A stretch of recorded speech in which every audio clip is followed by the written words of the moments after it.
Why do some people get rich while others work themselves to death and stay poor? Naval Ravikant, the mastermind behind AngelList, has the answer, and it's not what you think. The strategies you've been taught aren't just ineffective, they're actively working against you. We're exploring his unconventional blueprint for wealth and fulfillment that contradicts everything you learned about success. You'll walk away understanding exactly how the wealthy operate and the frameworks they use to multiply their money while you sleep. Number 1, ownership revolution. You wake up early, work late, follow every productivity hack, and invest in your 401k. Yet somehow, financial freedom feels further away than ever. The math just doesn't add up. Here's the brutal truth. You're selling your time while the wealthy are buying it. Naval discovered the fundamental divide between rich and poor, ownership versus employment. You will never get rich renting out your time. To gain financial freedom, you must own equity, a piece of a business. Every hour you trade for money caps your potential. There are only 24 hours in a day. Even if you're the highest paid consultant, lawyer, or doctor, you're still trapped in a time for money prison. But ownership? Ownership has no ceiling. When you own a piece of something valuable, your wealth grows whether you're working, sleeping, or on vacation. While employees get paid once for their time, owners get paid repeatedly from the same work. Naval's formula shows you how to escape the time trading trap.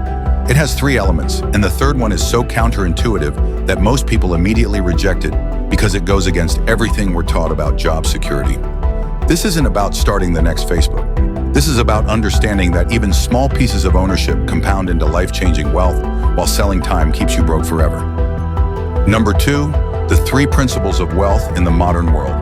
Pillar 1, specific knowledge, your unfair advantage. Naval tells a story about someone who was obsessed with obscure video games as a kid. Parents are worried, teachers complained. Today, that wasted time built a $1 million gaming company. This is specific knowledge, expertise that's uniquely yours, impossible to train in school, and can't be outsourced. It's not what you studied, it's what you couldn't help but learn. Your specific knowledge lives at the intersection of your natural curiosity and market demand. It might be understanding viral trends, seeing patterns in data, or having an intuitive grasp of human psychology. Stop trying to be good at everything everyone else values. Instead, become exceptional at what feels like play to you, but work to others. Your obsessions and curiosities aren't distractions, they're pointing toward your wealth. Pillar 2, permissionless leverage, the modern superpower. Forget everything you know about leverage. Traditional leverage means borrowing money or hiring people. Both require permission from others. But Naval discovered something more powerful. Code and media. Software and content that scale infinitely without asking anyone's approval. One person with a laptop can now create more wealth than someone with a factory full of workers. Write code once, sell it millions of times. Create content once, reach unlimited audiences. The marginal cost of digital replication is essentially zero. This is why old businesses are dying. While they're trying to scale with people and capital, individuals are scaling with ideas and technology. You don't need investors or employees to start. You need curiosity and internet access. Pillar 3, accountability, the risk paradox. Here's what most people hate hearing. You must take risks under your own name. Society rewards those who stick their necks out and accept responsibility for outcomes. This sounds terrifying because we're trained to avoid failure. But here's what Naval means. If you're not willing to fail publicly, you'll never succeed spectacularly. Accountability means owning equity in what you build instead of just trading time for money. When you have skin in the game, you capture the upside. When you're just an employee, your upside is capped no matter how well things go. This isn't about being reckless, it's about being strategic with risk. Instead of avoiding all risk to avoid all failure, you take calculated risk to capture unlimited upside. Number 3, the happiness trap. Now let's talk about something more important than money. Actually being happy with what you achieve. Getting rich won't automatically make you happy. In fact, the way most people chase success practically guarantees misery. How often do you think, I'll be happy when I get promoted? Or I'll be happy when I pay off my debt? Or I'll be happy when I find the right person? Naval calls this backwards. He defines happiness as the absence of desire. Every time you say, I'll be happy when, you're making a deal with yourself to be miserable until that thing happens. Remember being a kid on Christmas morning? You weren't happy because you got what you wanted. You were happy because for that moment, you wanted nothing else. You were completely present. This is why lottery winners get depressed and celebrities struggle with mental health. External achievements don't change internal states of constantly wanting more. Naval isn't saying become a monk. He's saying be selective about your desires. Choose one major want at a time. Pursue it fully, then return to contentment. The paradox, when you stop desperately needing things to be different, you often get better results. Desperation clouds judgment. Contentment creates clarity. Number 4, decision-making framework. How do you make better choices when you're not driven by desperation or FOMO? Naval has one rule. If you can't decide, the answer is no. We live drowning in options. Every day brings opportunities, invitations, investment ideas, career moves. Most people agonize over decisions, make pro and con lists, poll their friends. Naval flips this. In a world of infinite options, indecision becomes your filter. If you're genuinely torn between choices, if you need to convince yourself something's a good idea, the answer is automatically no. This applies everywhere. Job offers, investments, partnerships, relationships. If it's not an obvious yes, it's a no. The psychology is simple. When you're truly excited about something that aligns with who you are, you'll give it the effort needed to succeed. When you're lukewarm, you'll get lukewarm results. This rule once saved me from a seemingly perfect opportunity. Great title, more money, prestigious company, but something felt off. I wasn't genuinely excited. I said no. 6 months later, massive layoffs hit that company. Meanwhile, waiting for a clear yes led to something much better. Number 5, reading. Naval attributes much of his success to one habit: reading what you love until you love to read. But his approach breaks all the rules. He quits most books after chapter 1. If it doesn't grab you immediately, move on. This sounds wrong.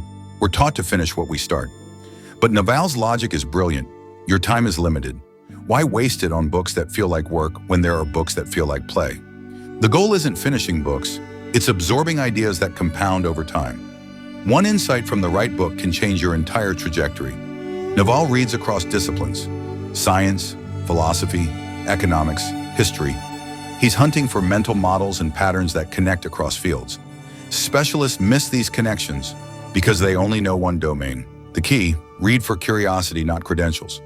Follow your interests wherever they lead. Your curiosity is pointing toward your specific knowledge.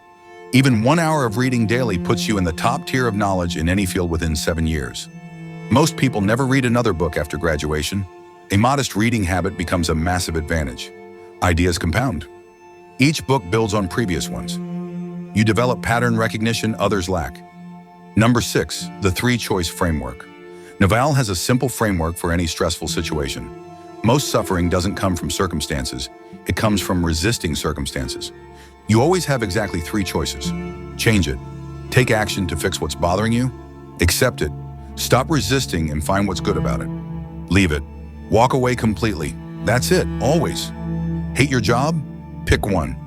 Either figure out how to improve it, accept it, and focus on what you appreciate, or quit and find something better.